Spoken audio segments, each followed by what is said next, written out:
course, we do get to eat our dessert, but we got to eat our veggies too. I hate to break it to you. So there are some things that may not be as fun about this new bill. So there are also some changes that will cause some significant challenges for some planning scenarios.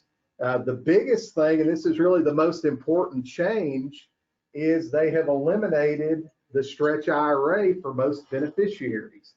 And if you're familiar with the stretch IRA, this was a really attractive estate planning tool to be able to get these tax deferred IRAs and 401ks into the hands of the kids without them paying a ton in taxes.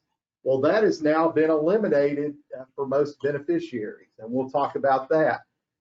Anything that they're doing in this, they wanted to make this bill kind of revenue neutral. So by allowing people to save into IRAs, I mean, that's obviously some tax revenue that they're losing on the front end.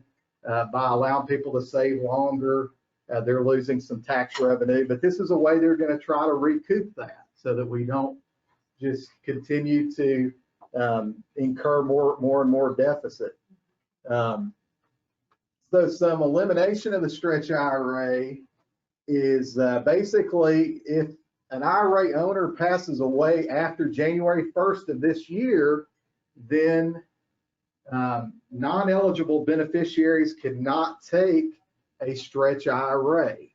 And basically, the way that a stretch IRA would work, I think some people are familiar. Some of you may have inherited an IRA at some point.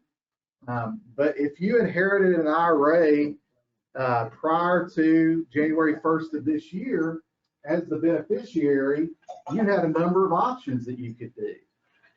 One, which Uncle Sam really would have liked this, is if you just chose to take the whole lump sum and pay all the taxes.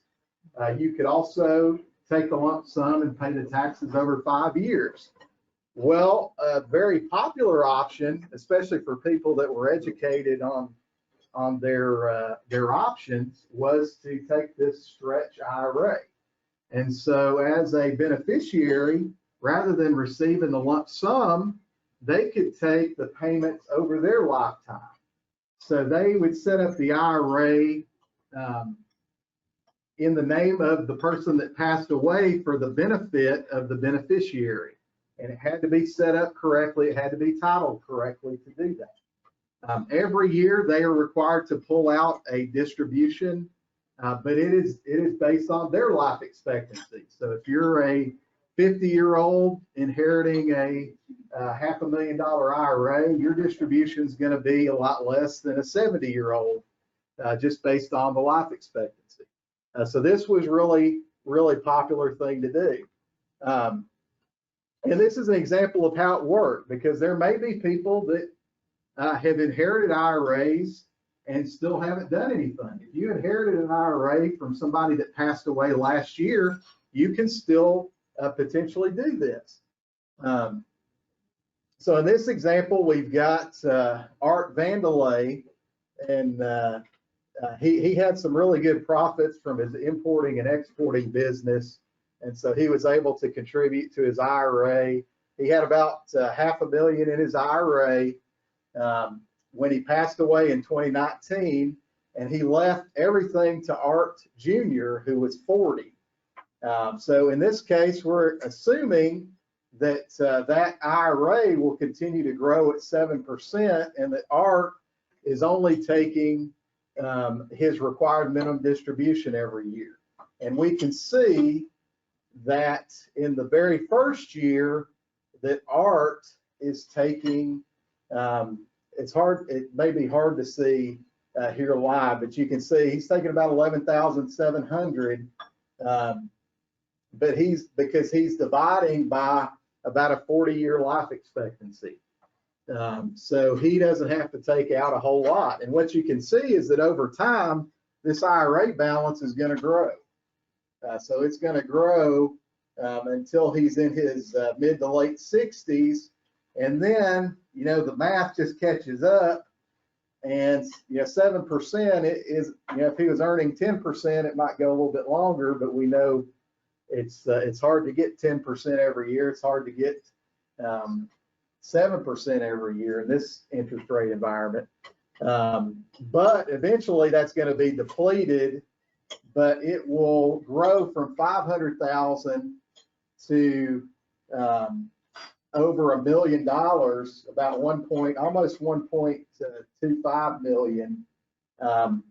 He's still getting that required distribution every year, but eventually it's going to be depleted. So that was a really good strategy. It helped people maximize their IRA assets and parlay their IRA into a family fortune, as some people like to say. This calculator was actually taken from Charles Schwab, has a required minimum distribution calculator. So I did borrow this from Charles Schwab in case you're looking at it, but we're using Art's age of 80, I believe, and Art Jr.'s age of 40, and then there's a 7% growth rate. So now that has changed. If you pass away in 2020 or later, or inherit an IRA in 2020 or later, that is not going to be an option in most instances. Now, they do still allow you to do that for your spouse. Your spouse can still do that. You can still do that if you have a disabled or chronically ill beneficiary. They allow them to do that. Or individuals that are no less than 10 years younger than the person that passed away. So it could be their partner, it could be a sibling that is no less than 10 years. If they're 11 years younger, you can't do that. So there are some exceptions to that, but it becomes really hard to do.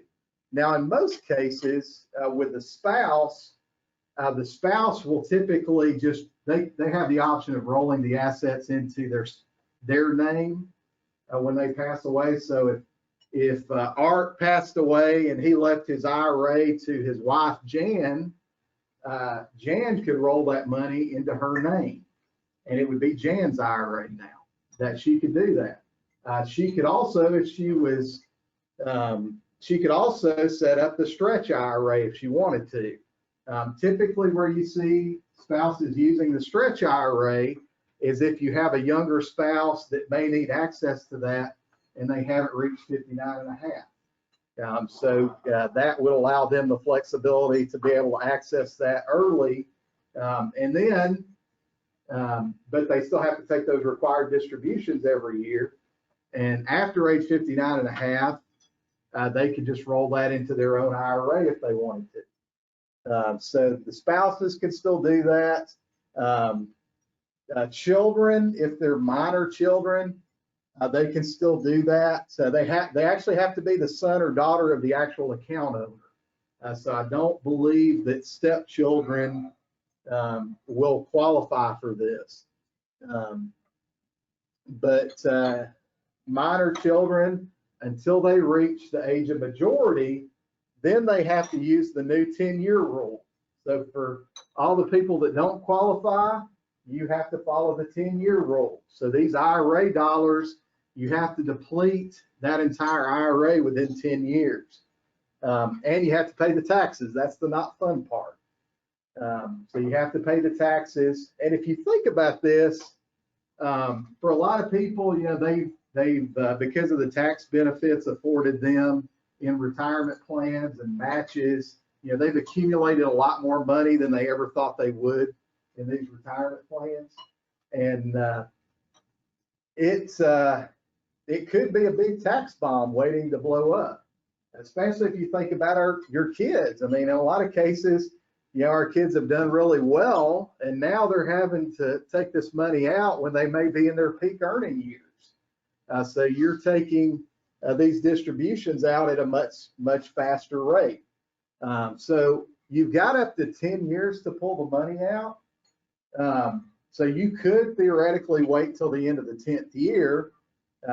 So in the case with Art, he's got $500,000. He passed away this year. and he left it to Art Jr. as in the example, and Art doesn't meet any of those exceptions to be able to stretch it out. So he has to pull it out within 10 years. Now, the planning opportunity is you have some flexibility with how you can take those distributions. You have up until the 10th year to deplete it. Now, typically, you're probably going to want to take some out along the way and not wait till the 10th year, because you will pay a lot more in taxes.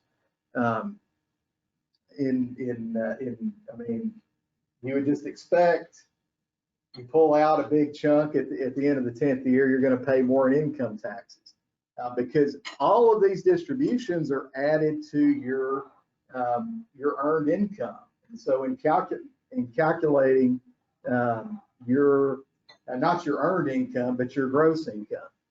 So it's added to your gross income for calculating your taxes. So if you pull out a $500,000 IRA and you make $100,000, you're going to realize $600,000 in income, and most of that is going to be taxed at a very high rate. So those are the things to think about. That's why you typically want to, if this happens, fill some out a little bit over time. Now, nobody's saying that Art Jr. has to go buy a nice sports car every year with his required distribution. He can if he wants to, but he can also save that money. He can invest that money. He can pay off debt. I mean, so there's a lot of things that he can do that may be good to do, rather than just take the money and, hey, we're gonna spend it all. But those are some things to think about. If you, I did kind of an analysis of this, and it's kind of beyond the scope of this presentation, but basically, if you compare the same scenario where you're earning 7% and you take it all out at the end of the 10th year versus take out a little bit each year and deplete it in the last year, you end up saving about $200,000 or coming out $200,000 ahead in that scenario. So it can work. It's also going to be based on your tax situation too. So that's where some careful planning needs to come into play on that. Does that make sense for everybody? Because this is probably one of the biggest changes that's happening. Now, what we see with that is that we feel that Roth IRAs in many cases are going to be much more beneficial. And the great thing about Roth IRAs is, of course, their tax-free nature. So if you leave money in a Roth IRA to the beneficiary, they can take that money out tax-free. So when it comes out, it's tax-free. They don't pay any taxes when they inherit that, as far as income taxes. And luckily, most people don't have to worry about estate taxes anymore either.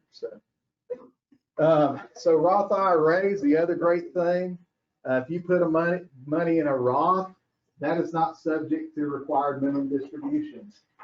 So you don't have to start taking money out if you're the owner. Now, if you inherit a Roth, you are subject to required distributions. So, and you may fall under that 10-year rule with a Roth, where you have to deplete that Roth over 10 years. Now, what you could do is, I mean, since it's tax-free, just let it grow for 10 years, pull it all out in the 10th year. And it can be a beautiful thing. But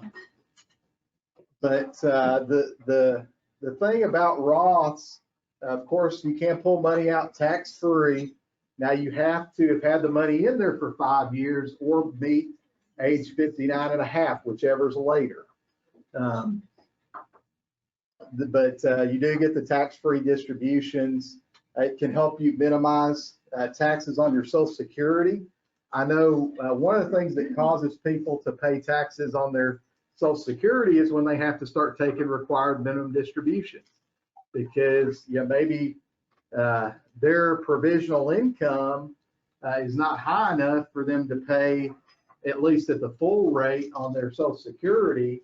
But now that they're taking these big required distributions, that pushes them over the edge. And now they're 85% of their Social Security is now taxed. But the great thing is that Roths, if you pull money out of a Roth, that does not count towards the provisional income calculation for your Social Security. So Roth distributions can help you save taxes on Social Security. The other thing to think about, I'm not a political pundit, and I don't want to be one, but if you look at tax rates historically, they're pretty low right now historically. So if we think that to kind of conquer the debt that we have, there may be increases in tax rates in the future. So that's something to think about. Right now, a lot of people remember the nice tax breaks they got in 2018, but if nothing happens, those will expire in 5 years. So in 2025, we'll revert to the pre-tax bill rules. People will get a nice raise on their individual tax rates, and they may drop the deductions and take away some of the other things. So that's something to think about. If nothing happens, tax rates are going to go up. So the other potential downside with Roth IRAs, because there's not a silver bullet out there. You have to look at your individual situation. But in looking at Roths, there can be some downside. The one downside is the immediate tax that you feel, especially when you convert money from a IRA to a Roth. Because if you convert from a pre-tax IRA to a Roth IRA, you have to pay income taxes on that amount you convert. So you do feel that it's added to your gross income, so it could actually push you up in a tax bracket. The other thing that happens if you don't plan it out well is that you may have your Social Security benefits, if you're receiving Social Security, are now being taxed, or being a greater percentage of the benefits are being taxed. Because Roth conversions do actually count in the calculation for Social Security taxes. The other thing that can happen if you get really aggressive with converting is it may make your Medicare Part B premiums go up, because those are, a lot of people think that, I just pay $120 a month for my Part B premium. Well, that's based on your income. So if your income's higher, your Part B premium is higher, and anything that you convert in that year may cause your Part B premium to go up. The other thing to think about is if you're already taking required distributions from an IRA, you still have to do that even if you're converting money from an IRA to a Roth. Now, if you successfully convert your entire IRA to a Roth, then you no longer have to take those required distributions for every year forward. So that's a good thing to do. If you can do it before you have to start taking it, it's even better. And this is something that I hear a lot, and I get it. What happens if they change the rules? So what happens if I convert from an IRA to a Roth, and then the government decides to start taking money out of taxing Roth distributions? And it could happen. I mean, who knows what's going to happen? That's why you want to have a diversified plan. You don't want to just go straight down one hole, because things can change. Do I think that they're going to change anytime soon? Probably not, because they're making a lot of income from people that are converting IRAs to Roths, so they don't want to disincentivize that. But I mean, who knows what could happen in the future? This is something that's really important, and this is a little bit more complicated, which is why I saved it for the end. But everybody's still awake. So the trust as a beneficiary in a lot of cases, in fact, I've had several cases where people have named a trust as a beneficiary or a contingent beneficiary. It made a lot of sense in the past because in some cases, this was the biggest asset that people were leaving, and they didn't necessarily want, maybe nobody has kids that they don't feel are that financially responsible, but some people may. And so they would leave it in a trust to go to their kids and name the trust as a beneficiary. Well, this can be really problematic for certain types of trusts now, because typically when you did that, usually you would use a revocable trust, and you would, in the language of the trust, the trustee would require that those beneficiaries of the trust pull those required minimum distributions out every year. Well, now, for most beneficiaries, there is no required distribution until the 10th year. So by following the language of the trust, they may actually be forced to do what's actually the worst thing to do. And that's why naming a trust, you probably want to look at that again. And you want to find out if you have what's called a conduit trust. These are typically the types of trusts that do that. If that's something you can talk to your estate planning attorney about. It's a good idea to review your beneficiaries with your financial professional. See if there's any changes that need to be made. You want to be doing that periodically, but this is a good extra incentive to do that. But those are some things, and this is, there's actually a good article yesterday in the National Law Review, and the article doesn't seem to be written by attorneys, so you can actually, for lay people, you can understand that pretty well.